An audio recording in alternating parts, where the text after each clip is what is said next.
Welcome back to the live coverage on the Young Turks here of the Tanks for Nothing military parade put on by Donald Trump on his 79th birthday because he apparently needed more toys. Joining myself and Ben Cohen right now is retired Major Richard Ojeda, who he served as a state senator in West Virginia. And he was an educator there, got a lot of bills passed actually that helped the citizens instead of starting needless wars. So, Richard, good to have you back. You served 24 years in the Army. Today's the 250th anniversary of the creation of the Army. So, before we get to the bad news and all of the things that are happening today that I really want you to comment on, tell me about your experience in the Army. Was the Army good to you? I absolutely loved the military. I loved it when I was enlisted. I loved the discipline. I loved it when I switched over and become an officer. The camaraderie that you hold with people, especially people that you do things like jumping out of airplanes with, rappelling out of helicopters. Those kind of jobs really do make people very, very close. When you do dangerous things together, when you serve in combat, those are friendships that go with you for the rest of your life. And you're now running in North Carolina 9 for Congress. That's where Fort Bragg is. Yes. How many years did you spend at Fort Bragg? I got around close to 16 years on Fort Bragg. Now I would leave and go to Iraq, Afghanistan, Haiti, Korea, and my family stayed in Fayetteville the entire time. So my kids were educated there. So when we made the decision to leave West Virginia, it was only right to come back to this area. So now, as a guy who just told us, he enjoyed his service in the Army, happy to contribute to America and our defense, and I certainly did, right? When you see the Army in the streets of Washington, D.C. for this parade, how do you feel about it? Do you have mixed emotions? How do you feel? I think it's garbage. I look, you know what? We don't have dictators. Donald Trump is a wannabe dictator, so he wants his dictator parade. This is a waste of money. It's a waste of time. Soldiers should be training.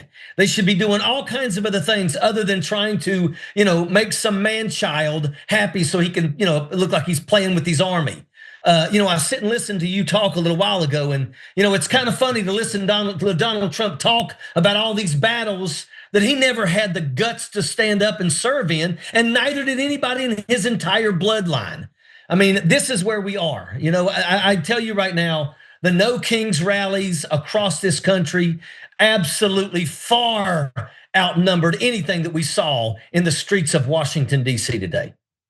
Yeah, so actually, you know what? Let me go to that map real quick. So this is the protests that were planned across the street, across the country, I should say, today. Potentially up to thousands of them because they're in major cities, but they're also in small communities all across the country. And they call it No Kings, and that's about as American a message as you could possibly have. I mean, the first time we used the Army was against the king because we didn't want kings. So no, I'm going to get to LA in a second, but Richard, tell me how you feel about these protests and the enormous number of people who showed up versus, like you said, what happened in Washington here. I was literally, in awe. I went this morning to Fayetteville, North Carolina, had a great No Kings rally. Then after that, I drove back here to Southern Pines for another one. And I tell you, the crowd in Southern Pines was over 500 people. I mean, everywhere that we're going, Fayetteville was even bigger than that. I mean, they're angered. They're mad because, they're watching our country get dissected. I'm going to tell you another thing. I see people waving their swords now. Donald Trump is going to be really quick to wave these swords. But you know what? We should not allow them to send one single soldier into harm's way until you fix the Veterans Administration that you have recently just gutted. They got rid of almost 8,000 people in the VA, and now they're targeting another 80,000. So once again, now they're talking about going other places and picking more fights. Not one single person should be sent to any combat zone until our Veterans Administration is 100% fixed and operational. Yeah, I mean, the image of putting on this ostentatious parade while you're cutting Veterans Affairs. I mean, it's just the hypocrisy is exhausting. They just do it over and over and over again. So, Richard, we now have not just National Guard, not asked for by the governor, which then makes it illegal, but also Marines in this city of Los Angeles in the streets. Did you ever think that we'd see Marines in the streets of American cities? Let me tell you something, unacceptable. And this is absolutely not right for the Marines. It's not. I mean, these are Marines. They're not there to put their hands on American soldiers, or American citizens. This is Donald Trump. This is Donald Trump wanting to try and hurt people. And let me tell you something. He sent those Marines specifically to go there and actually do some damage. And I'm glad that it did not happen the way that he wanted. But this is unacceptable. They were peacefully protesting. What we saw in California, we are given 5 freedoms in the First Amendment alone. Freedom of the press was absolutely silenced. They were shooting press members with rubber bullets. The right to petition the government, the right to peacefully assemble, the freedom of speech. Those 4 things were trampled on, and we watched. Americans watched this happen. And this is what happens when you have somebody in the Oval Office that is a wannabe dictator. And it's unacceptable. This is not something that we should be standing for in this country. And once again, this guy is absolutely a hazard to our democracy. Look, I'm afraid of the militarization of the country, and now, not only do we have these, Marines in the streets, not as part of a parade. But we're now adopting some of the policies that we're seeing in parts of the world that are in war. So Israel, of course, has killed more journalists than, unfortunately, all the wars that I mentioned combined. World War I, World War II, Afghanistan, Vietnam, all those conflicts combined. Israel has killed more journalists in Gaza than all of those. And so now we're in LA and they're firing, for the moment being, rubber bullets and hitting journalists from all across the world. It's just frightening. So Ben, I want to bring you back in here. I want to show you the US military bases around the world. This is graphic 14. And so this is going to tie into the mood in the country and what we should be doing. And it's going to tie into the war that just got started in Iran as well. But as you look at the map, there's a total of, and this is, and I didn't know this, and Richard, you probably know this a hell of a lot better than we do. 845 bases across the globe. Yeah. Oh my God, look at that. Yes, right. And if you don't realize this, a lot of people don't know that when Donald Trump became the president the second time, one of the first things that he did was he killed the news media on every installation where American troops are at and replaced it with Fox, Newsmax, and OAN. So now our military is drinking from the fountain of Fox. Yeah, I mean, that map is why calling it the Department of Defense is a misnomer. I mean, this is not the array that you would have if you were looking to defend the geography of the United States of America. This is the array that you would have if you were looking to control the entire world militarily. And the American people don't want to control the rest of the world. They don't want to be the world's policeman. And it's really expensive to control the entire world. I mean, my guess is that close to half of our Pentagon budget is spent on trying to control the rest of the world. And it's a fool's errand because we can't do it, and it creates more terrorists than we can kill. Well, I will tell you that we sure do need a lot of oversight because you know what? We spend a lot of money. We spend a lot of the military industrial complex makes a fortune. And let me tell you something, they want us at war because they benefit when we are at war. And I will tell you, you know what, in Afghanistan, we were building roads in areas where the people only had 2 donkeys and a cart. But we were there and we were building those roads. Those people didn't even have cars. It's all about this. You know what? It's not about the troops, it's about this. And make no mistake about it, they will put any one of us into harm's way as long as this is what they get. Yeah. So Richard, obviously that leads us to Iran, where we're now in another potentially huge war in the Middle East. And can you discern what in the world we're doing in Iran? How does that help defend America? It doesn't. And I will tell you, it's another place that is not beatable. I mean, the terrain in Iran is worse than Afghanistan. Look, we win the fights. We won all the fights, but we didn't win the war because it's almost impossible to take these areas. And Iran is going to be nothing more than a place for us to go and shed blood, lose life, break our country, break the bank for what? For nothing, for nothing. So that the military industrial complex can continue to rake it in. Ben, were you going to jump in there? Yeah, I was just going to mention that the bomb makers love it. They just use a tremendous amount of bombs. I mean, in Gaza, I think we provided, what was it, 50 tons or 500 tons of bombs per square mile. Yeah, I mean, but I mean, yes, it makes gobs of money for the war profiteers and the weapons manufacturers, but it creates more security threats for the US. It creates terrorists. It creates people that are really pissed at us because we killed their fathers or their sons or their brothers or sisters.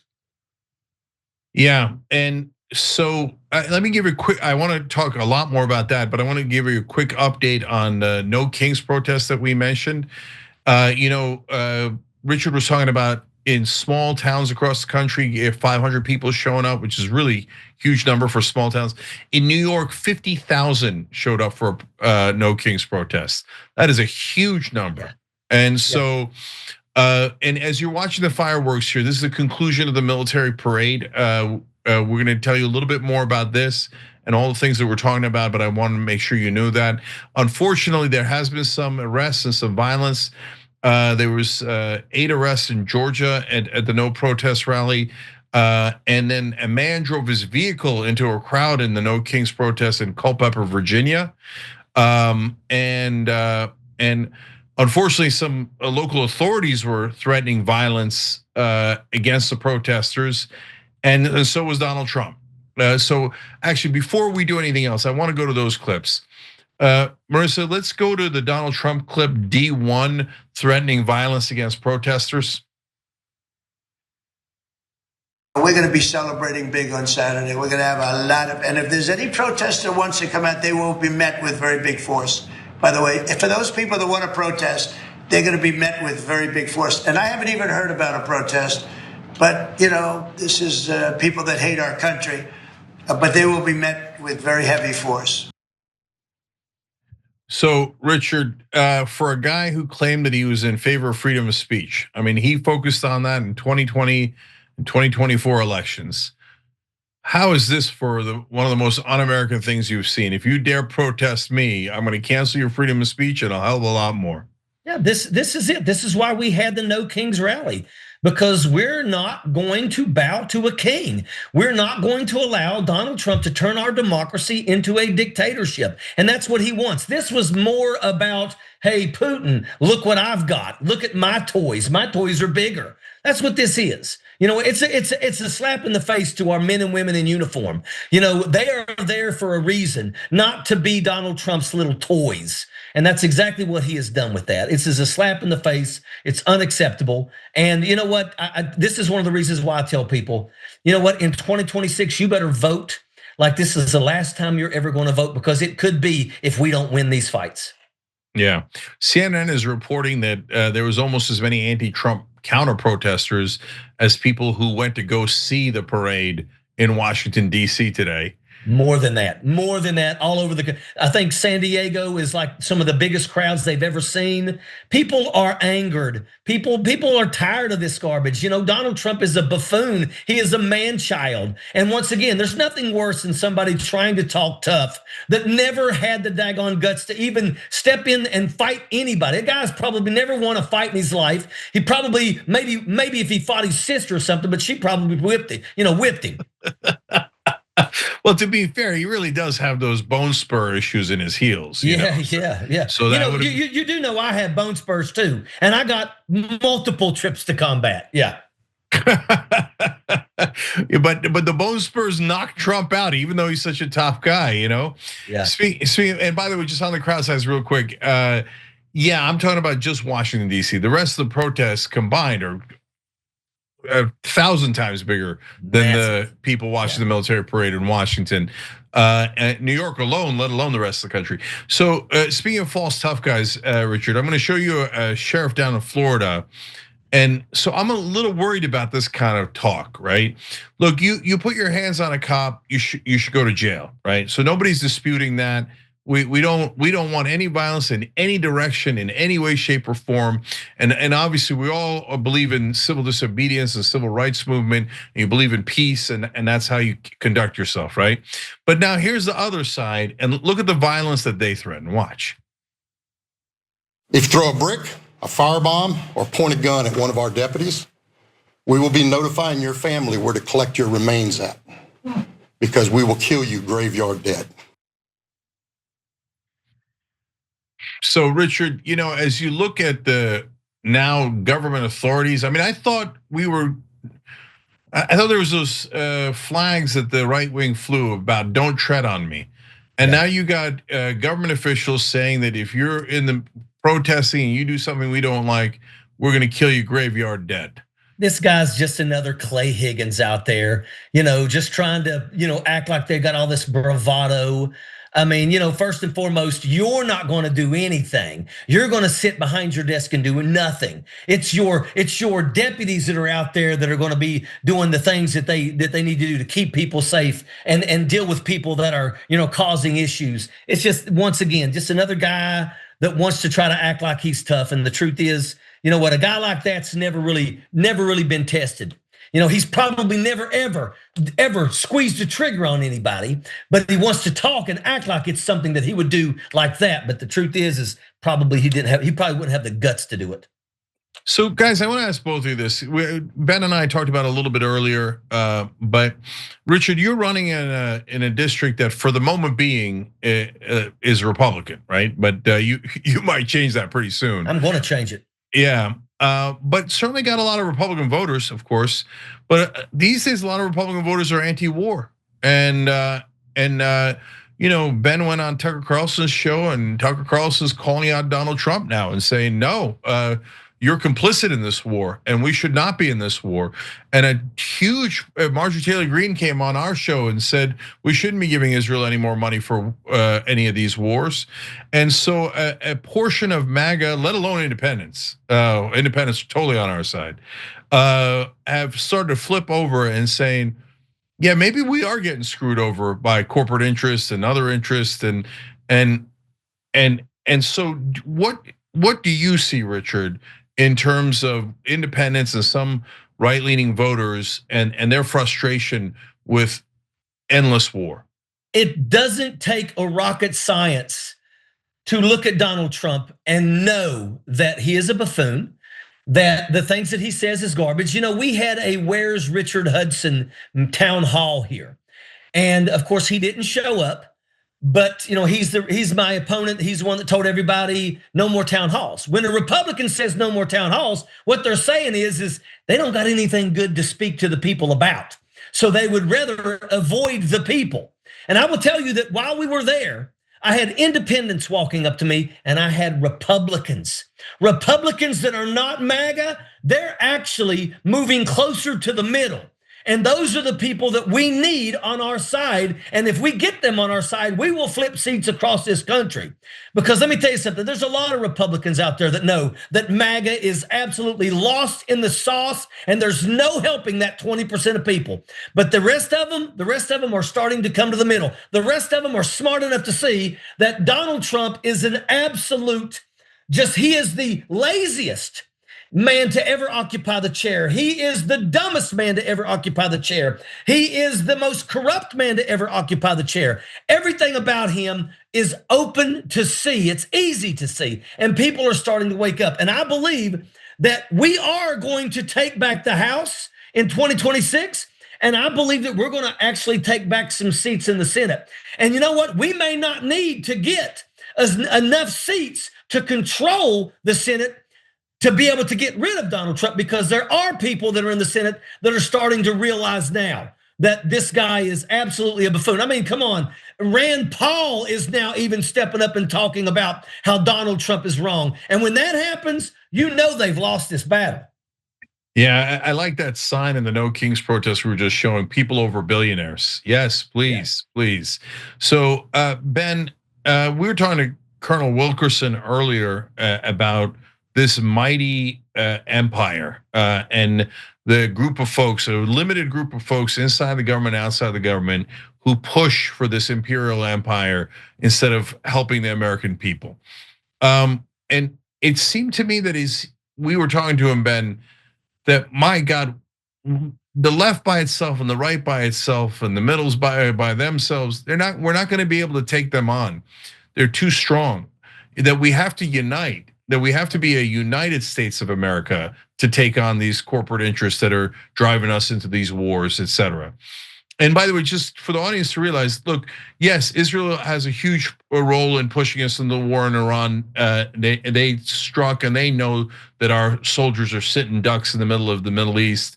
They're more likely to get struck. They're not protected by Iron Dome. It's going to drag us into the war. We're already in the middle of that war, et cetera, right? And it's just maddening to see. But also, the defense contractors will make a ton of money from this war, and also, oil prices are through the roof, so the oil companies are ecstatic, right? So Ben, the super hard question of, yes, but how? How do we unite these forces that have been fighting each other so much over these decades to be able to take our government back? I really think that we need to start focusing on those things that we agree on. There are a bunch of things that I think Republicans agree on, that Democrats agree on, independents agree on. And one of them is everybody hates war. And I think another big part of it is that the majority of Americans of all stripes, they don't want our country to be the policeman of the world. And I think that, the reality is that the armed services are having a hard time recruiting. They can't fill their ranks because people of military age are realizing that it's not about defending the United States. I mean, if it was about defending the United States, people would be enlisting in droves. But they're seeing what the army is used for, and they're seeing that it doesn't relate to the security of the United States. And I really think that the reality is that these incursions into other countries makes us less secure because it creates enemies. So I think that is something that's in common between people of all different political stripes. And yeah, I mean, I went on the Tucker Carlson show. I mean, there's a lot of things that Tucker believes that I disagree with, but I want to focus on the stuff that we do agree on, because that's the only way we can make anything happen. Otherwise, we're deadlocked, and the status quo continues, and the status quo sucks. Yeah, Ben. I had a huge debate with Tucker Carlson at Politicon. I mean, I've done, I don't know, probably over 100 videos criticizing Tucker Carlson, right? And very, very harshly, and he's done likewise, right, for us. But look at Rebellion PAC, which now Richard's, Rebellion PAC's endorsed Richard, right, in his race. By the way, Ojeda for NC.com, Rebellion PAC is taking Ben's idea basically and saying, hey, why don't we unite around the things that we agree on? So lower drug prices, Of course, Medicare should negotiate drug prices. It's insane not to. It's anti-capitalist, anti-free market not to. Lower housing prices. Don't let private equity buy all of our residential homes. They're going to rob us of our wealth creation asset, the one asset we have, our middle class. Paid family leave so moms can get some time off. And money out of politics, for God's sake, money out of politics. If we don't do that, by the way, Richard got a bill passed, and I worked on that, and when he was in West Virginia, right? And then, most importantly, well, look, these are all super important, but anti-war, no more wars, right? So Trump ran on that. And now, as we're in the middle of the Iran war, and then when I say we're in the middle, we're literally knocking down missiles, Iranian missiles. And not only that, we provided the intelligence for the bombing campaign in Iran. So we're involved in the offense, we're involved in the defense. And Richard, I mean, anti-war seems to unite us, yet our leaders constantly ignore it. And Trump, with maybe the ultimate betrayal of his own base here, by getting us right in the middle of that Iran war. Our military has been betrayed multiple times over the few years. We no longer have a good retirement program now. It's a 401k. And oh, by the way, when you've got a buffoon in the Oval Office that's constantly tanking the daggone economy, your 401ks take big hits. So you got people serving in the military that, shoot, if things keep going the way they're going, when they get to the age where they're ready to retire, there's not going to be nothing for them. Sending people to war should be the last thing that we do. Let me tell you something. It doesn't matter if you're a combat soldier or not. If you're taken away from your family and you're sent to a combat zone, you don't have to be a trigger puller. You don't have to be a door kicker. I'm going to tell you that there was a lot of people that didn't leave the wire, but those mortars and those rockets come in almost like clockwork all the time. Everybody comes back missing something. That is a fact. And right now, we've got people that are attacking our Veterans Administration. They killed the program that operated the phones for the suicide hotline. Don't tell me you care about soldiers and kill the capability that helps reduce the suicides. This is where we are in this country. We have a buffoon who has an administration where nobody is qualified to do the jobs that they're doing. They're just in those positions because Donald Trump, maybe they bought it, or maybe Donald Trump just needs to put somebody there. Just remember, we are right now in the midst of World War III, and the guy in charge of protecting the United States of America from terrorism is a 22-year-old who's got a background in grocery stores and gardening. Congratulations. Yeah, that's the guy that's going to save us. That is literally true, by the way. He's referring to an actual guy in a super important role that has like absolutely no experience. Why would you put a guy like it? You couldn't find a single guy not above the age of 22? Anyway, you guys are seeing these beautiful pictures, by the way. I mean, just street after street, city block after city block of protesters of Donald Trump and his way of governing. And we didn't look. Now when I say we didn't ask for this, I can really speak for the whole country, because not only did the left not ask for this, but the right didn't ask for wars either. They were very, very explicit in not asking for wars. So Richard, on that front, look, I love that. I mean, I just hope more people join the rebellion, and that looks like a rebellion to me, right? As I see those streets, but. One of the things I kind of mentioned in passing there, I really want to ask you before we let you go. Iron Dome protects Israel, and and we got aircraft carriers there, and we're shooting down missiles, and even Jordan is shooting down missiles. So Israel's very well protected. A couple have got through, but overall very well protected, right? But our troops all over the Middle East not protected. Are they sitting ducks there waiting to get hit? Absolutely. Iraq, Djibouti, Kuwait, Bahrain. I mean, we've got bases all over the world over there. And make no mistake about it, they don't have iron domes over them. So it's only a matter of time before, those troops end up probably being attacked.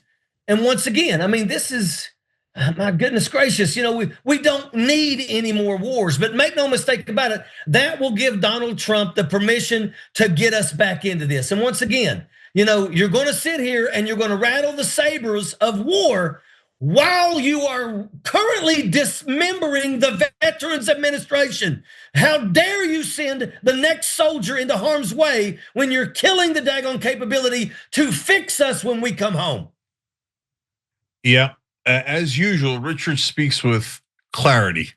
So everybody check out OjedaForNC.com. And I would look before Richard goes and we wrap up. I need you guys to understand something. He's in a district that Washington thinks Democrats can't win. I've talked to reporters about it, Richard. You don't know this, but I did. And they say, oh, no, you guys can't win that district, okay? But Richard closed, when he ran in West Virginia back, because of these family situations, they had to go back and forth between two states, right? When he ran in West Virginia, he closed 43 points. 43 points against Republicans. So if Richard wins, that's why I'm asking you to help him, right? Whether you're gonna chip in or you're gonna be a volunteer, etc. If Richard wins, it sends a clear message across the country. No, we can win anywhere. Yes. And our message is very, very popular. This is not the old Democratic Party. This is the new Democratic Party. We're going to do the most popular bills there are. All the bills that I mentioned in Rebellion PAC are 65% or higher in popularity. Independents love them. Richard's got to win. If he wins, it changes the dynamic in Washington. Not only does it make you realize and makes the reporters, very, very stubborn mainstream media reporters realize, no, economic populism works, anti-war works, money out of politics works. That's what the American people want, but it also gets the Republicans back on their heels. And now starting to worry, oh, did we start too many wars? Did we make a mistake? Are there gonna be more Ojedas in Congress? That's what you want them thinking. Ben. I want Ojeda in Congress. I'm going to make a contribution. What was that website again? OjedaForNC.com. So, Richard, you got some of that Ben and Jerry's sweet money coming your way. That's what I'm talking about. And let me tell you something. I can win this. We're putting boots on the ground everywhere. People are coming up to us. They're, like I said, I've had independents, I've had Republicans come up to me and say, I like what you're saying. So we're going to flip this seat from red to blue. We're going to get to Washington, D.C. And I'm going to tell you, I'm going to push legislation. I want to see legislation. I want to overturn Citizens United. There's a lot of work that we've got to do, but we got to put the right people in those positions to do that work, and make no mistake about it, I am that guy. I know you are, brother. OjedaForNC.com. Richard Ojeda, retired major from the United States Army. We appreciate you joining us today. Anytime, Cenk, anytime.